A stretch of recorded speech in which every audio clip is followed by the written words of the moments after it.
दोस्तों, इस संसार में बहुत से ऐसे लोग होते हैं जो बहुत लालच करते हैं।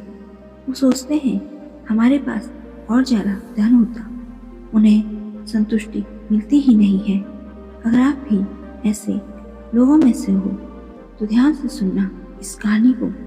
तो शुरू करते हैं आज की कहानी। एक नगर में एक ज्ञानी सन्यासी रहते थे। वो जहाँ भी जाते लोग उनके उपदेशों को सुनने चले आते। एक दिन वो सन्यासी एक नगर से दूसरे नगर की ओर जा रहे थे। तभी उनकी नज़र मार्ग में गिरी हुई एक पोटली पर पड़ी। उन्होंने उस पोटली को उठाया तो देखा उस पोटली में बहुत सारी स्वर्ण मुद्राएं हैं। अब उन्होंने सोचा कि स्वर्ण मुद्राएं तो मेरे किसी काम की नहीं हैं, क्योंकि मुझे इन सांसारिक चीज़ों से कोई मतलब नहीं है। मैं तो एक वैरागी हूँ। मैं मोह माया से परे हूँ और ना ही मुझे सोने चांदी का कोई लालच है। भला मैं इनको अपने पास रखकर क्या करूँगा। ये सोचकर उन्होंने वो पोटली वहीं पर रख दी और आगे बढ़ गए। तभी उनके दिमाग में एक बात आई। उन्होंने सोचा, उन स्वर्ण मुद्राओं का मेरी जिंदगी में कोई काम तो है नहीं, लेकिन अगर मुझे कोई निर्धन इंसान मिल जाएगा तो स्वर्ण मुद्राएं मैं उसे दे दूंगा। इससे उसकी निर्धनता दूर हो जाएगी। अब वो सन्यासी फिर से उसी जगह पर गए जहाँ पर उन्होंने वो पोटली रखी थी। उन्होंने पोटली उठाई और उसे पकड़कर नगर की ओर चल दिए। जब वो उस नगर में पहुंचे तो उन्होंने उसी वक्त से निर्धन इंसान को ढूंढना शुरू कर दिया। ऐसा करते करते कई दिन बीत गए, परंतु उन्हें ऐसा कोई भी इंसान नहीं दिखा जो बहुत ज़्यादा निर्धन हो और जिसको उन स्वर्ण मुद्राओं की सही में ज़रूरत हो। अब वो सन्यासी सोचने लगे कि ईश्वर ने हर एक इंसान को इतना तो दिया ही है कि वो 2 रोटी खा सके और अपने परिवार का पालन पोषण कर सके। उन्होंने एक फैसला किया कि वो इस स्वर्ण मुद्राओं की पोटली को इस नगर में बहने वाली एक बड़ी सी नदी में फेंक देंगे। अब वो सन्यासी सुबह होते ही नदी की ओर जाने लगे।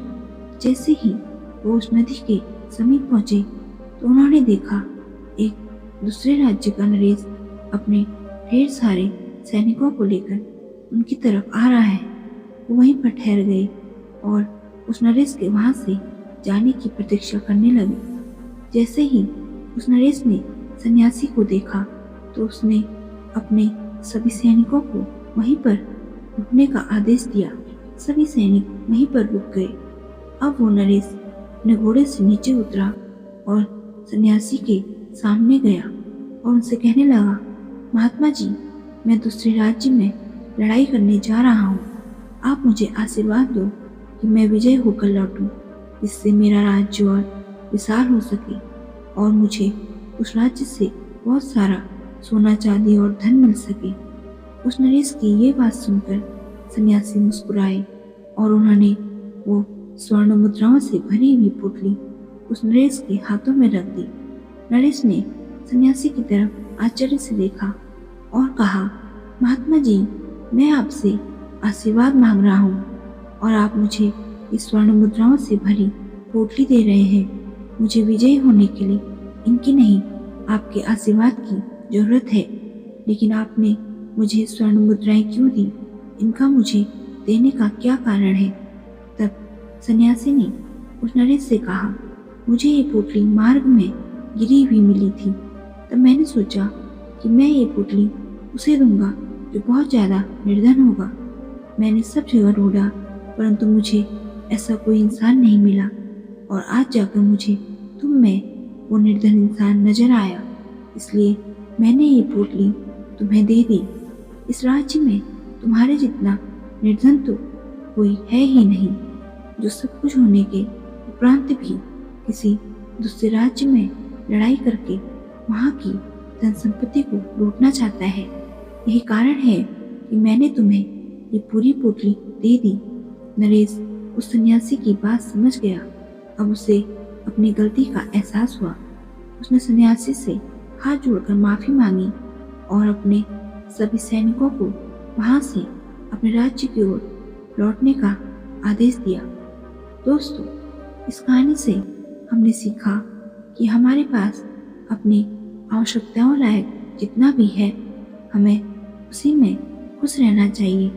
ज़्यादा लालच करने की वजह से, ज़्यादा चीज़ें पाने की वजह से या फिर औरों से ज़्यादा धन कमाने की वजह से हम बेफालतू की चिंता करके अपने आप को घेर लेते हैं।